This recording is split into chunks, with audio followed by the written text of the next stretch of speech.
चले स्टार्ट करते हैं फिर। कुछ लोग जो रह गए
जी, पीर प्रेशर भी इसके अंदर जो है एक फैक्टर हो सकता है, जो कि बिहेवियर के ऊपर असर अंदाज हो सकता है। यानी सीनियर मैनेजमेंट का इन्फ्लुएंस जो है वो किस लिहाज से है, या डिफरेंट ग्रुप्स जो है उनका किस तरह का नॉर्म जो है वो डेवलप हुआ है। फॉर एग्जांपल, वर्कर जो है वो काम कर रहे हैं साइट के ऊपर, और एक एचएससी वाला आता है, एचएससी एडवाइजर आता है, उनको एडवाइस करता है कि भाई ये काम इस तरह से नहीं है, एचएससी की जो है वो इसमें ये रिक्वायरमेंट है। अब वो क्या कहेंगे, जनाब हम तो ये काम जो है वो 35 साल से कर रहे हैं, 20 साल से कर रहे हैं, 10 साल से कर रहे हैं, आप आज आगे हो हमें इसमें बताने के लिए। यानी उन्होंने अपने डिफरेंट नॉर्म जो है वो सेट किए, अपनी एक डायरेक्शन जो है सेट कर ली डिफरेंट ग्रुप्स ने। तो ये भी जो है वो डिपेंड कर रही होती है आपके, सॉरी, ये भी असरअंदाज हो रही होती है आपके बिहेवियर के ऊपर। इंडिविजुअल के कौन कौन से फैक्टर्स होते हैं जो कि बिहेवियर के ऊपर असरअंदाज होते हैं। हमने ऑर्गेनाइजेशन के फैक्टर पढ़े, हमने जॉब के फैक्टर पढ़े, इंडिविजुअल के फैक्टर देखते हैं। इसमें आप अपने अपने अपनी एग्जांपल जो है वो इसमें सामने रख सकते हैं कि भाई ऐसे कौन से फैक्टर्स हो सकते हैं जो कि मेरे बिहेवियर को या तो पॉजिटिव कर सकते हैं या नेगेटिव कर सकते हैं। इसमें एज, हेल्थ, जेंडर जो है ये एक इशू हो सकता है। इसमें ट्रेनिंग एंड एजुकेशन जो है वो एक इशू हो सकता है। इसमें जो है वो एक्सपीरियंस जो है वो एक फैक्टर हो सकता है। होम लाइफ है, और पीर ग्रुप प्रेशर्स हैं आपके, जिस माहौल में आप काम कर रहे हैं, या जॉब सेटिस्फैक्ट्री है, या जॉब सिक्योरिटी है। अगर जॉब अनसिक्योर है आपकी, या जॉब से सेटिस्फेक्शन नहीं है, तो ऑब्वियसली आपका बिहेवियर या तो पॉजिटिव होगा या नेगेटिव होगा। या एटीट्यूड और स्किल्स हैं उसके, या परसेप्शंस हैं, या उसकी पर्सनैलिटी है। ये सारे फैक्टर्स इंडिविजुअल के होते हैं जो कि किसी भी बिहेवियर के ऊपर जो है असरअंदाज हो सकते हैं। पर्सनल फैक्टर देखें जो कि किसी भी इंडिविजुअल को रिस्क के ऊपर जो है वो डाल सकते हैं। यानी अगर ये फैक्टर किसी इंडिविजुअल के अंदर है तो रिस्क लेवल जो है वो बहुत हद तक बढ़ जाता है। यानी पुअर एटीट्यूड टू वर्क है। अगर इंडिविजुअल का एटीट्यूड वर्क की तरफ जो है वो पुअर है, वो सही तरह उसमें बिहेव नहीं कर रहा, तो वो ऑब्वियसली एक ग्रेटर रिस्क के ऊपर जो है चला जाएगा। वो मोटिवेट नहीं है काम करने के लिए, वो काम को जो है वो परफॉर्म ही नहीं करना चाह रहा, तो ये ऑब्वियसली उसको रिस्क के ऊपर जो है वो डाल देगा। मेडिकल कंडीशन उसकी सही नहीं है, या रिस्क की तरफ उसकी परसेप्शन जो है वो बड़ी पुअर है ड्यू टू द ड्रग्स और अल्कोहल इन्फ्लुएंस, तो ये भी उसका जो है वो उसको रिस्क के ऊपर जो है उसका रिस्क फैक्टर जो है वो बढ़ा देगा। फिर उसकी एज रिलेटेड बिहेवियर इशू हो सकते हैं, यानी इमेच्योरिटी हो सकती है, वो एक यंग पर्सन है या वो ओल्ड एज के अंदर चला गया है, तो ये भी उसको रिस्क के ऊपर जो है वो ज्यादा कर सकता है। या उसकी ट्रेनिंग और एक्सपीरियंस लेवल जो है ये भी डिपेंड कर रहा होता है, जो कि उसको रिस्क के ऊपर जो है वो उसका रिस्क लेवल जो है वो बढ़ा सकता है। कुछ साइकोलॉजिकल फैक्टर्स भी होते हैं इंडिविजुअल के बिहेवियर के ऊपर जो असरअंदाज हो सकते हैं। इसमें एटीट्यूड आ जाता है आपका, इसमें एप्टीट्यूड आ जाता है, इसमें परसेप्शन आ जाती है, इसमें मोटिवेशन आ जाती है। ये सारे फैक्टर जो हैं ये भी इंडिविजुअल के बिहेवियर के ऊपर असरअंदाज हो जाते हैं। अब इसमें एटीट्यूड क्या होता है बेसिकली?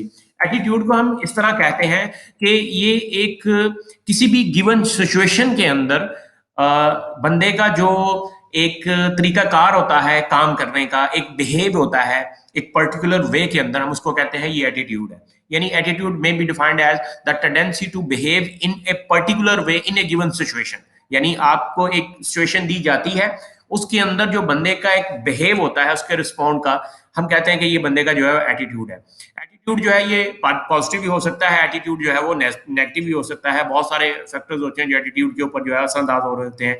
यानी कल्चर, एक्सपीरियंस, इसका पीर ग्रुप प्रेशर्स है, इसकी मैनेजमेंट कमिटमेंट है, इसकी होम इन्फ्लुएंस है, ये सारी चीजें जो है वो एटीट्यूड को या तो पॉजिटिव कर रही होती हैं, नेगेटिव कर रही होती हैं।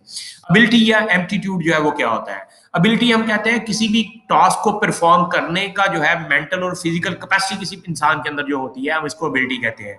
यानी capacity to perform a particular physical और मेंटल फंक्शन, किसी भी इंसान के अंदर जो मेंटल या फिजिकल फंक्शन परफॉर्म करने की कैपेसिटी है, हम इसको जो है एबिलिटी कहते हैं। एप्टीट्यूड क्या होता है? एप्टीट्यूड बेसिकली हम कहते हैं कि किसी इंसान का जो एबिलिटी की तरफ प्री डिस्पोजिशन है, उसको हम यानी उसके अंदर नेचुरल एबिलिटी जो होती है, हम इसको जो है वो एप्टीट्यूड के नाम से जो है वो जानते हैं, इसको ऐसे डिफाइन करते हैं। यानी किसी इंसान के अंदर जो नेचुरल एबिलिटी होती है किसी भी काम को परफॉर्म करने की, हम इसको कहते हैं एप्टीट्यूड। इसका डायरेक्ट कंसर्न होता है आपकी एबिलिटी के साथ। इस तरह परसेप्शन होता है। परसेप्शन क्या, हम किसको कहते हैं कि लोग जो है किसी इंफॉर्मेशन को अपने माइंड के अंदर जो है वो कलेक्ट करते हैं, और फिर उसकी एक प्रेजेंटेशन जो है वो अपने माइंड के अंदर बना लेते हैं। इसको हम कहते हैं परसेप्शन। यानी पेशन गोई किसी भी चीज की करना, the way that people interpret and make sense of the presented information in relation to the surrounding, यानी किसी इंफॉर्मेशन को अपने माइंड के अंदर वो कलेक्ट करते हैं और उनका एक खाका जो है अपने माइंड के अंदर वो डेवलप कर लेते हैं और वो समझेंगे यही चीज है। अब फॉर एग्जाम्पल ये जो आपके सामने एक पिक्चर नजर आ रही है, कोई पार्टिसिपेंट मुझे बताएगा आपको क्या नजर आ रहा है इस पिक्चर के अंदर? हाथ खड़ा करें जी, आप हाथ खड़ा करना है आपने।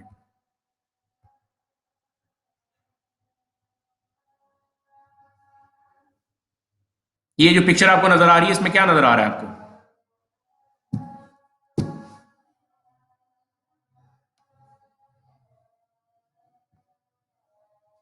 जी, एनी पर्सन, कोई हाथ खड़ा करे।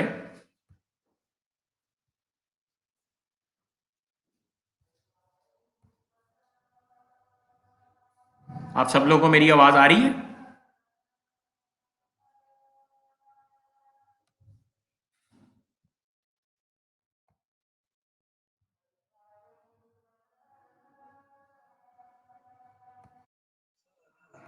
अच्छा, मैं आपसे ये सवाल पूछ रहा हूँ कि ये जो पिक्चर आपको मैंने अभी दिखाई है परसेप्शन के हवाले से, इसमें आपको क्या नजर आ रहा है?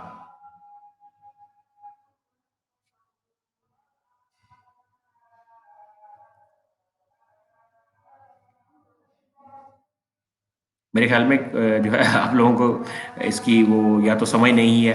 देखिए, परसेप्शन मैंने आपको बताया कि जो एक इंफॉर्मेशन आपको दी जाती है, आप उसके मतलब अपना जो सेंस कायम कर लेते हैं कि भाई ये चीज यही है, तो इसको हम परसेप्शन कहते हैं। तो इसका भी इंडिविजुअल के बिहेवियर के ऊपर बड़ा असरदार होता है। फॉर एग्जाम्पल ये जो पिक्चर आपको नजर आ रही है, तो बाज लोगों को ये दो फेसेस जो है वो आमने सामने नजर आ रहे होंगे, यानी दो फेसेस हैं वो एक दूसरे की तरफ जो है वो देख रहे हैं। लेकिन बाज लोग जो है आप नहीं से, आप इस ब्लैक स्पॉट को छोड़कर सिर्फ व्हाइट वाला पोर्शन देखें इस पिक्चर के अंदर जो है, तो इसमें एक वेस्ट या गुलदान टाइप जो है वो चीज नजर आ रही होती है।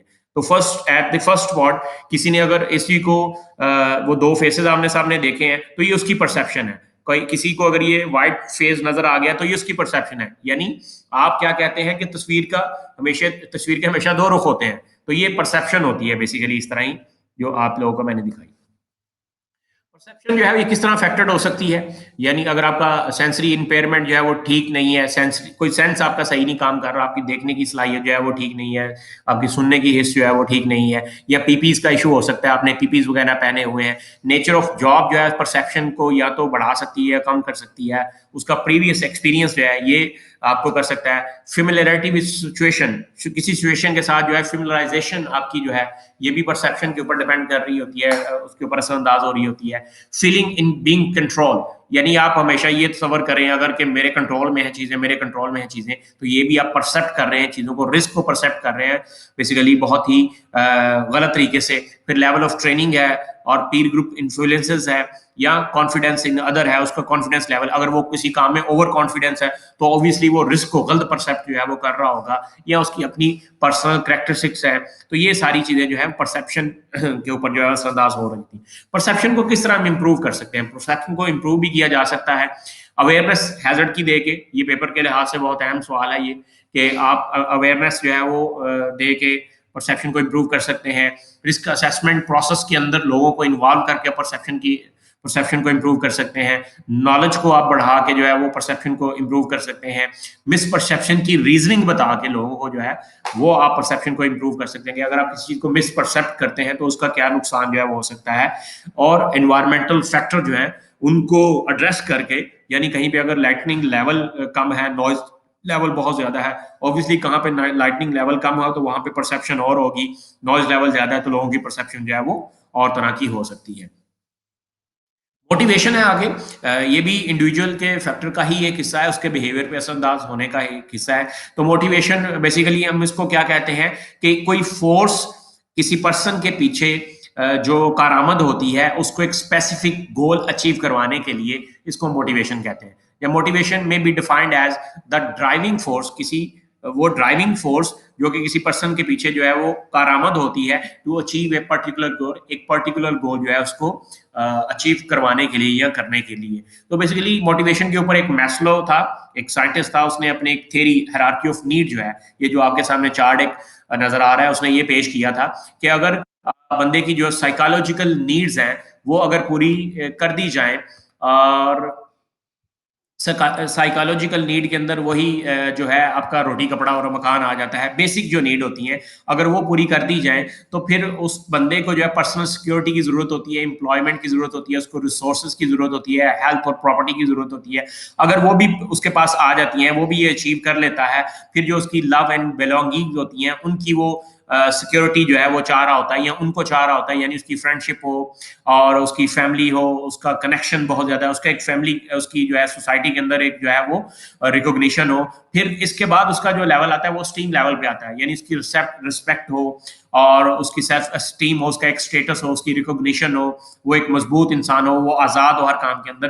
तो जब ये स्टीम लेवल को अचीव कर लेता है तो फिर जो भी काम आप उससे लेना चाहें आप उससे ले सकते हैं, यानी वो किसी भी काम को, किसी भी हदफ को, किसी भी टारगेट को अचीव करने के जो है वो काबिल हो जाता है। तो बेसिकली उसने एक हायरार्की ऑफ नीड जो है वो प्रोवाइड की थी। तो अनफॉर्चुनेटली इसको मैं जरा इस तरह रिलेट कर रहा होता हूँ कि पाकिस्तान के अंदर हमें जो है अभी वो जो पहला आपका है साइकोलॉजिकल नीड, उसमें ही हमें अटका के रखा हुआ है। यानी उन्होंने कहा जी इनको रोटी कपड़े मकान के ऊपर ही रखो और आगे जो है फिर वो चलते जाएंगे। अगर वो हमें रोटी कपड़े मकान के गुंजल से हम निकलेंगे तो ही हम मुल्क के बारे में सोचेंगे, तो ही हम जो है वो ब्रॉड लेवल के ऊपर जो है वो सोचेंगे। तो बेसिकली इसको हम मोटिवेशन कहते हैं। हाँ जी, एम्प्लॉयर जो है वो किस तरह अपने वर्कफोर्स को जो है मोटिवेट कर सकता है। तो बहुत सारे तरीके होते हैं। ये सारी जो ज़रूरियात हैं, सारी जो अभी हमने मैस्लोज़ की थ्योरी पढ़ी थी, इसको अगर प्रोवाइड करें तो आपके ऑब्वियसली वर्कर जो है वो मोटिवेट हो सकते हैं। यानी उनको रिकॉग्नाइज़ किया जाए। हर वर्कर को जो है परफॉर्मेंस के लिहाज से अगर कोई बंदा अच्छा परफॉर्म कर रहा है हेल्थ एंड सेफ्टी के अंदर, उसकी फाइनेंशियल इंसेंटिव दिए जाए, उसको उसकी तारीफ की जाए, उसको एम्प्लॉय ऑफ द मंथ जो है वो ठहराया जाए, उसकी रिकॉग्निशन करके जो है हम किसी भी एम्प्लॉयर को मोटिवेट कर सकते हैं। फिर एम्प्लॉय को जो है वो डिसिप्लिन किया जाए, यानी कोई बंदा अगर रूल को फॉलो कर नहीं करता या फॉलो करने में फेल हो जाता है तो उनके ऊपर डिसिप्लिनरी एक्शन जो है वो लिए जाए। इससे भी बंदे जो है दूसरे वो मोटिवेट होते हैं। रिस्क असेसमेंट के अंदर, डिसीजन मेकिंग के अंदर एम्प्लॉय को इन्वॉल्व किया जाए तो ये भी एम्प्लॉय को जो है मोटिवेट करता है। ये हाई लेवल पे जो है एम्प्लॉय मोटिवेट हो जाता है इससे। और जो कंपनीज का जो आपका कल्चर है उसको इम्प्रूव किया जाए तो ये इससे भी जो है मोटिवेशन मिलेगी आपके वर्कर को, आपके स्टाफ को। फिर जो मैनेजमेंट है वो अपनी कमिटमेंट जो है वो शो भी करे, यानी वो चीजें जो कमिट कर रही है उनको जो है वो डिमॉन्स्ट्रेट भी करके दिखाए, उनको जो है वो तमाम लेवल के ऊपर लोगों तक पहुंचाए कि भाई देखिए हमने आपसे ये चीजें कमिट की थी, हमने आपसे वादा किया था कि रोटी कपड़ा मकान आपको देंगे तो आपको मिल भी रहा है। यानी मैनेजमेंट की कमिटमेंट जो है वो इसमें पूरी होनी चाहिए।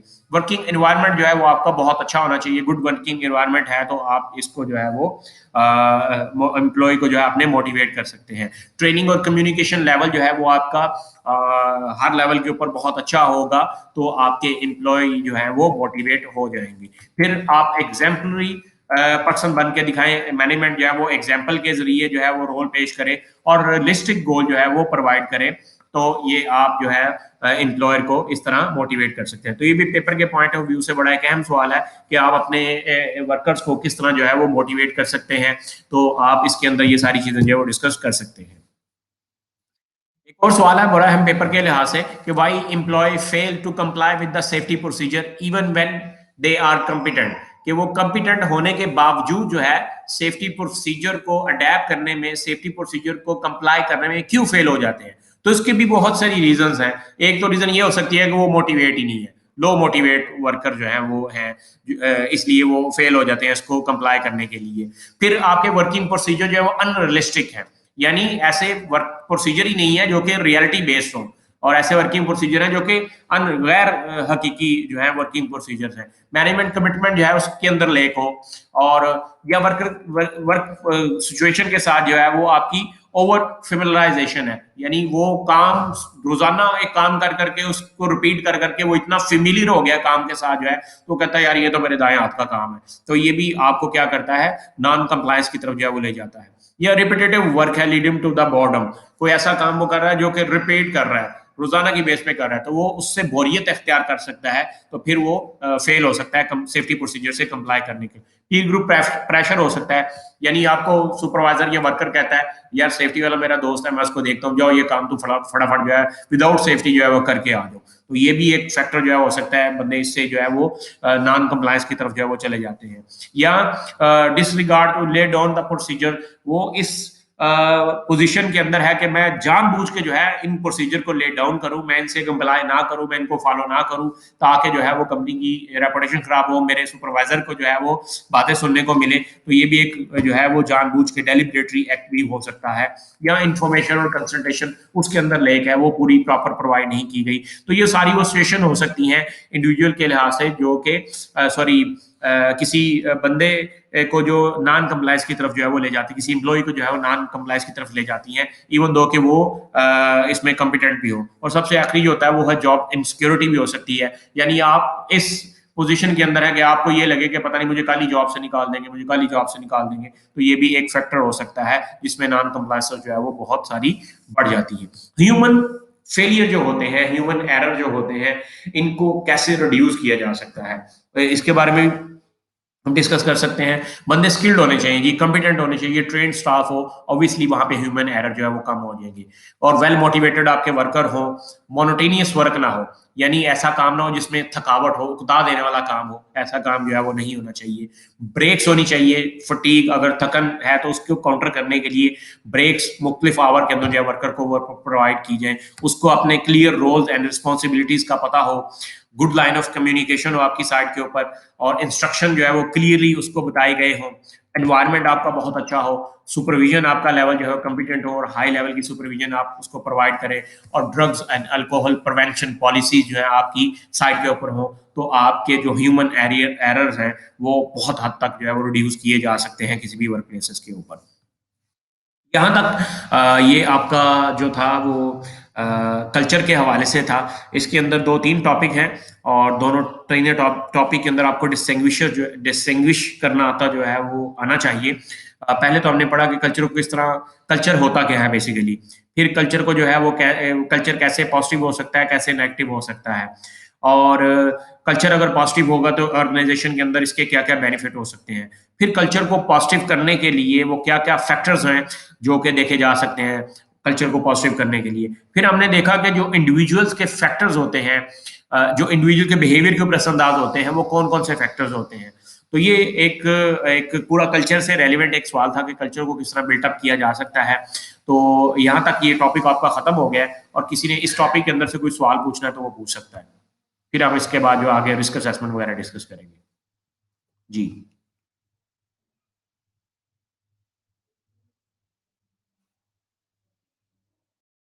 चलें सब लोग फिर 5 मिनट की ब्रेक करें, उसके बाद हम अपना नेक्स्ट टॉपिक जो है वो रिज्यूम करते हैं। अगर उस इन बिटवीन कोई सवाल है तो आप वो पूछ सकते हैं।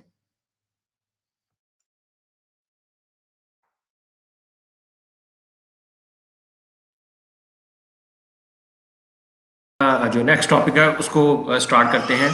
तो नेक्स्ट टॉपिक बेसिकली हमारा जो है वो रिस्क असेसमेंट के हवाले से है। रिस्क रिस्क असेसमेंट जो है इसके प्रिंसिपल क्या क्या है और उसकी प्रैक्टिस जो है वो कैसे होती है, बड़ा ही अहम टॉपिक है इस चैप्टर के अंदर से। और आपने इस टॉपिक को बड़े ध्यान से समझना है और आप लोगों को आना चाहिए। रिस्क असेसमेंट बहुत ज़रूरी है। जितने भी एचएससी पर्सनल होते हैं, आप लोग जो है एचएससी एडवाइजर रिप्रेजेंटेटिव जो है, इनको रिस्क असेसमेंट करना जो है वो आना चाहिए। बेसिकली है तो ये मैनेजरियल लेवल का एक्टिविटी होती है, लेकिन आपकी चूंकि एक पूरा जो पेपर है IG2 का, वो रिस्क असेसमेंट के ऊपर ही बेस कर रहा है, और ये टॉपिक इसलिए आपका IG2 के लिहाज से भी बहुत ज़रूरी है। यानी इसके अंदर जो चीज़ें, जो टेक्निक्स आप पढ़ेंगे, वही आपकी IG2 के अंदर जो है वो एप्लीकेबल होगी। तो शुरू करते हैं। आपका रिस्क असेसमेंट बेसिकली होता क्या है? रिस्क असेसमेंट जो है ये आपकी एक केयरफुल एग्जामिनेशन होती है वर्क प्लेस के ऊपर, जिसके अंदर आप जो हैजर्ड्स हैं उनको आइडेंटिफाई करते हैं, और जो फ्यूचर इवेंट हो सकते हैं उनको आप जो है वो प्रोडिक्ट करते हैं, और कौन कौन से ऐसी स्ट्रेटजीज हैं जिनको आप अप्लाई करके उस रिस्क को, उन रिस्क को जो है वो मिटिगेट कर सकते हैं।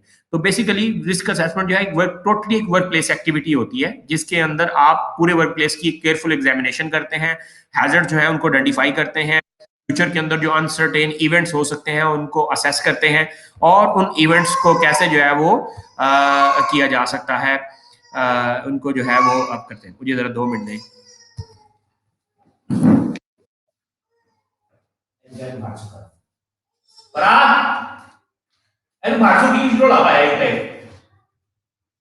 पावर हो गया तो ही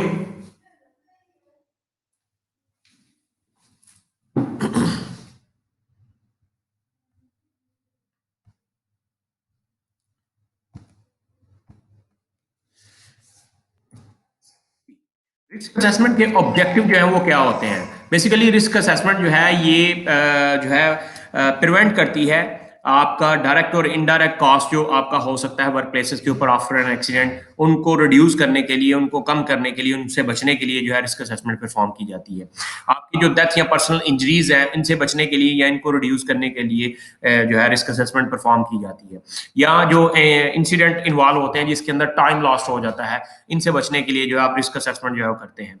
लॉ की जो ब्रीचेज हो सकती हैं, लेजिस्लेशन की जो ब्रीचेज हो सकती हैं, उनको बचने के लिए जो है आप रिस्क असेसमेंट परफॉर्म करते हैं। तो बेसिकली ये सारे जो है रिस्क असेसमेंट के ऑब्जेक्टिव्स होते हैं।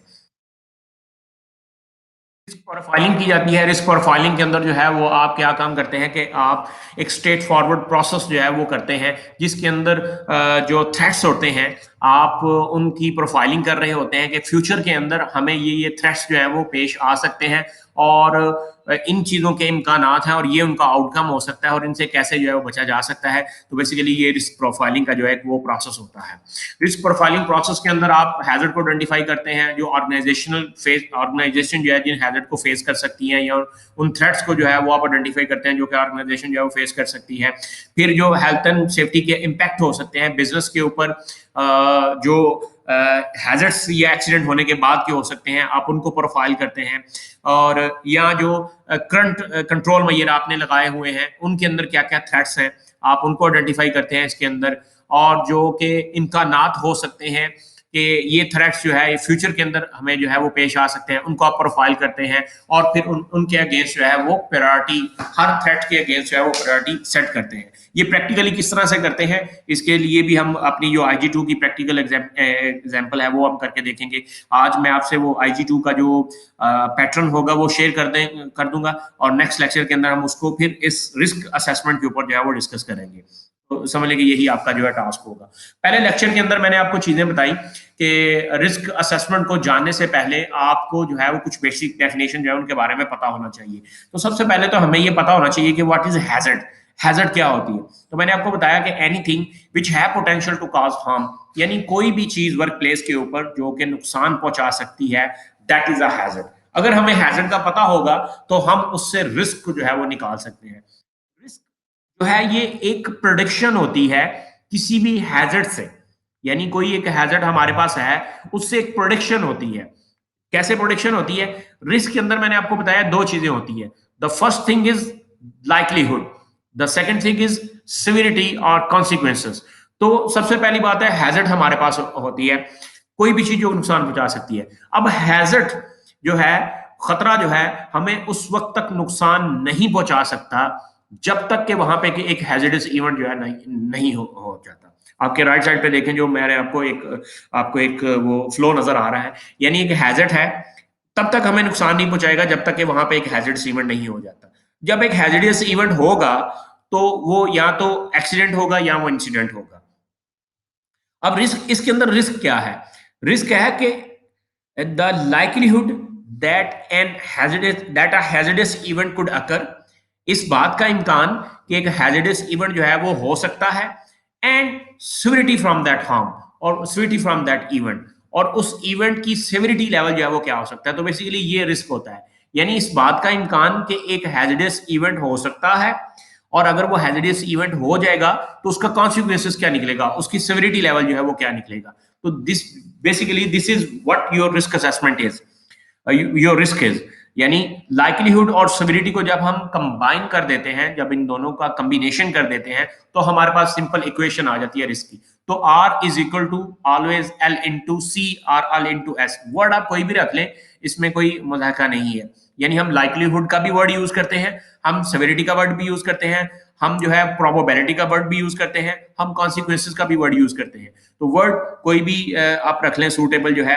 प्रोफेशनली हम लाइकलीहुड और कॉन्सिक्वेंसेस या लाइकलीहुड और सिविरिटी का वर्ड ही यूज करते हैं। तो हमेशा R बराबर होता है लाइकलीहुड और सिविरिटी के। जब इन दोनों को मल्टीप्लाई किया जाता है तो हमारे पास जो है वो रिस्क आ जाता है। तो देखें दोनों ही ये इनवर्सली प्रोपोर्शनल है। आप लाइकलीहुड को कम करके भी रिस्क को कम कर सकते हैं, आप सिविरिटी को भी कम करके रिस्क को कम कर सकते हैं, आप दोनों चीजों को कम करके भी रिस्क को कम कर सकते हैं। तो ये बेसिकली जो है वो रिस्क होता है।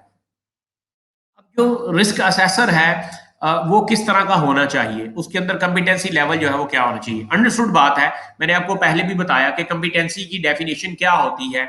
हमने कहा कि ऐसा बंदा जिसके पास नॉलेज हो, जिसके पास एक्सपीरियंस हो, जिसके पास स्किल हो, जिसके पास ट्रेनिंग हो, जिसको अपनी पर्सनल लिमिटेशन का पता हो, इस ऐसे बंदे को हम क्या कहते हैं, कॉम्पिटेंट बंदा कहते हैं। तो कोई भी बंदा, चाहे वो रिस्क असेसर है, चाहे वो सेफ्टी इंस्पेक्टर है, चाहे कोई भी बंदा है, उसका कॉम्पिटेंसी लेवल जो है, उसका स्टैंडर्ड क्राइटेरिया क्या है कि ये 5 बुनियादी बातें उसके अंदर होनी चाहिए।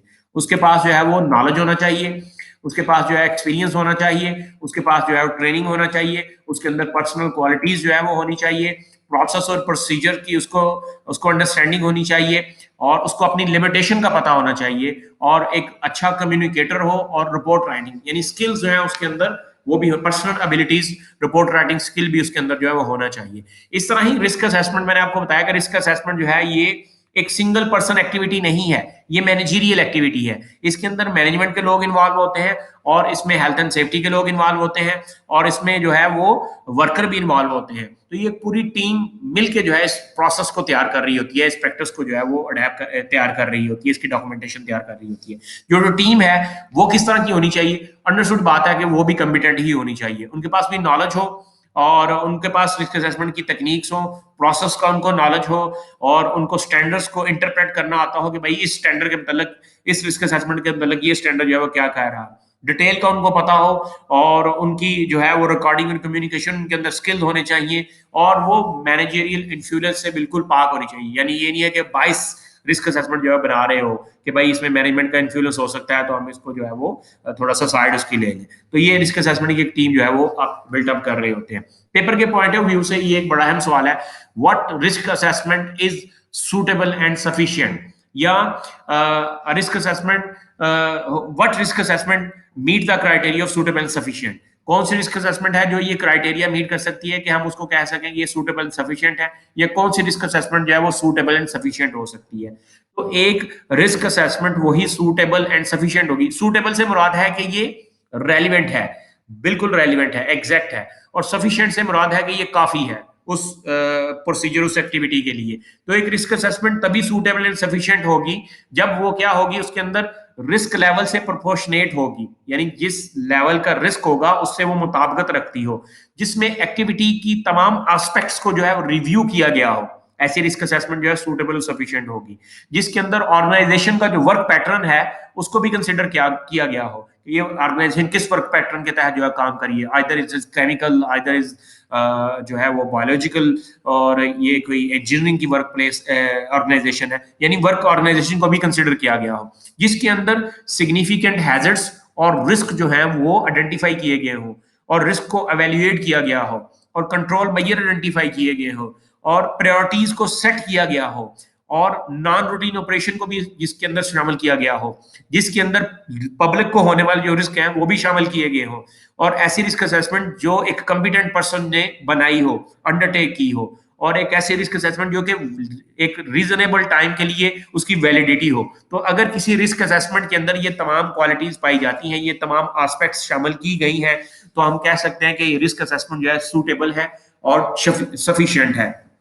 ये पेपर के पॉइंट ऑफ व्यू से भी आपको क्वेश्चन पूछ सकता है कि एक रिस्क असेसमेंट ऊपर दे सकता है, वो कह सकता है कि ये रिस्क असेसमेंट सूटेबल और सफिशिएंट थी या नहीं थी, या एक रिस्क असेसमेंट को सूटेबल सफिशिएंट बनाने के लिए किस क्राइटेरिया की जरूरत होती है। तो ये तमाम तमाम पॉइंट्स हैं जो कि आपको फिंगर टिप के ऊपर याद होने चाहिए। यानी ऐसे रिस्क असेसमेंट जो कि रिस्क लेवल से प्रोपोर्शनेट रखती हो, जिसके अंदर तमाम रिस्क एक्टिविटी को शामिल किया गया हो, वर्क ऑर्गेनाइजेशन को शामिल किया गया हो, हैजर्ड को आइडेंटिफाई किया गया हो, रिस्क कंट्रोल को आइडेंटिफाई किया गया हो, और इसमें जो है वो प्रायोरिटीज सेट की गई हो, इसमें नॉन रूटीन ऑपरेशन को शामिल किया गया हो, इसके अंदर पब्लिक के रिस्क को शामिल किया गया, एक कॉम्पिटेंट पर्सन इसको बनाया हो, और ये वैलिड हो एक रीजनेबल टाइम के लिए। तो ऐसे रिस्क असेसमेंट को हम क्या कहते हैं, सूटेबल और सफिशिएंट। रिस्क असेसमेंट के अंदर कौन कौन से फैक्टर जो है आपको कंसिडर करने होते हैं जब आप रिस्क असेसमेंट करने के लिए जा रहे होते हैं। तो देखिए, इसके अंदर टास्क एक्टिविटी को आपने कंसिडर करना होता है, जो हैजर्ड्स इन्वॉल्व होते हैं ऑब्वियसली उनको आपने कंसिडर करना होता है, लाइवलीहुड सिविलिटी लेवल क्या हो सकता है उसको आपने देखना होता है, frequency of duration of activity हो सकती है, किस तरह काम हो रहा है, किस किस जाविये के अंदर काम हो रहा है, कब कब काम हो रहा है, उसकी ड्यूरेशन कितनी है, उसको आपने देखना होता है। एम्प्लॉय कितने इन्वॉल्व हैं इस काम के अंदर, उसको आपने असेस करना होता है, उनको देखना होता है। एक्सपोजर फ्रीक्वेंसी क्या हो सकती है, यानी कब कब बंदा जो है इस एक्टिविटी से एक्सपोज हो सकता है, इसको आपने जो है वो इस फैक्टर को आपने कंसिडर करना होता है। फिर जो बंदे काम कर रहे हैं उनकी कॉम्पिटेंसी लेवल जो है, इसको आपने जो है इस फैक्टर को आपने कंसिडर करना होता है। रिस्क असेसर की कॉम्पिटेंसी लेवल को आपने जो है वो कंसिडर करना होता है।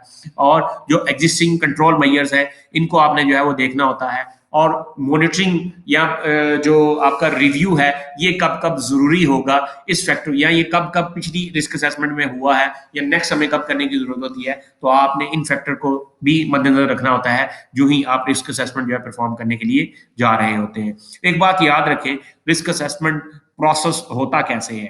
तो जनाब 5 यूनिवर्सल स्टेप हैं रिस्क असेसमेंट को परफॉर्म करने के।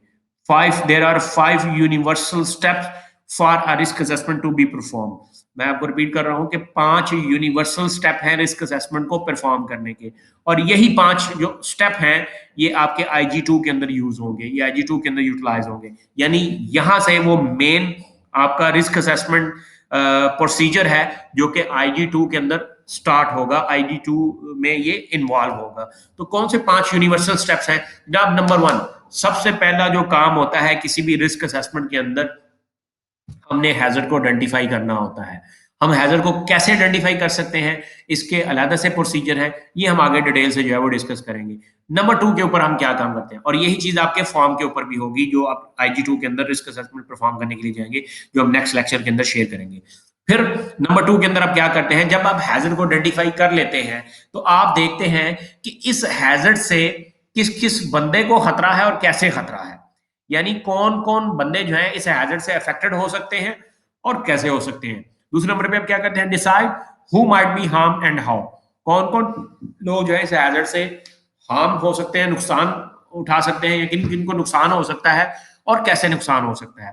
फिर तीसरा और सबसे अहम जो आपका पॉइंट होता है, जो स्टेप होता है रिस्क असेसमेंट के अंदर, कि आपने रिस्क को एवेल्युएट करना है, और एवेल्युएट करने के बाद आपने ये डिसाइड करना है कि भाई either the existing precaution are adequate or more should be done, यानी जो एग्जिस्टिंग प्रिकॉशन है क्या ये काफी है या हमें और लगाने की जरूरत है। ये तीसरा सबसे अहम जो है इसके अंदर जो है वो स्टेप होता है किसी भी रिस्क असेसमेंट के अंदर। सबसे पहले आप क्या काम करते हैं, हैजर्ड को आइडेंटिफाई करते हैं, उसके बाद आप देखते हैं उस हैजर्ड से किस किस को खतरा है और कैसे खतरा है।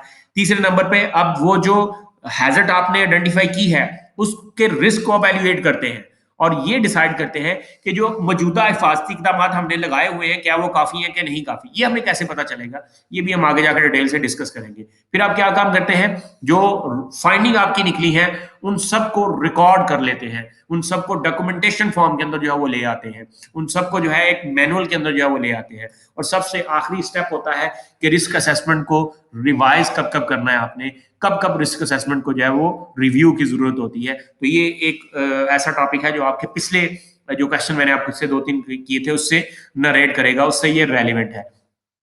5 यूनिवर्सल स्टेप हैं जो आपको हमेशा रिस्क असेसमेंट के लिए याद होने चाहिए। Number 1, identify the hazard. Number 2, decide who might be harm and how. Number 3, evaluate the risk and decide either existing precaution or adequate or more should be done. Number 5, record your finding. Number 4, record your finding. And number 5, review your risk assessment. अब सबसे पहला step है hazard को identify करना। तो कैसे हम hazard को आइडेंटिफाई कर सकते हैं, बहुत सारे तरीके हैं हैजर्ड को आइडेंटिफाई करने के। आप वर्क प्लेस की इंस्पेक्शन करें, जाके फिजिकली इंस्पेक्शन करें, हर एक्टिविटी की हर प्रोसेस की इंस्पेक्शन करें जाके। हमारे पास ऑलरेडी चेकलिस्ट जो है वो बनी होती है, उनके ऊपर वर्क प्लेसेस को इंस्पेक्ट किया जाता है, फिजिकली एग्जाम किया जा सकता है, थ्रू योर नेकेड आई से आप उसको इंस्पेक्ट कर सकते हैं। टास्क को ऑब्जर्व करें, यानी जो एक्टिविटी परफॉर्म करने के लिए जा रही है या जिस एक्टिविटी के ऊपर आप, जिस टास्क के ऊपर आप रिस्क असेसमेंट बनाने के लिए जा रहे हैं, उस टास्क को आप ऑब्जर्व करें, आप हैजर्ड को आइडेंटिफाई कर सकते हैं। जॉब सेफ्टी एनालिसिस करें, काम को शुरू करने से पहले उसको एनालिसिस किया जाता है, उसका एनालाइज किया जाता है कि भाई इस काम के अंदर कौन कौन से फैक्टर जो है वो हो सकते हैं, कौन कौन से रिस्क हो सकते हैं। तो यहाँ से भी आप हैजर्ड को आइडेंटिफाई कर सकते हैं।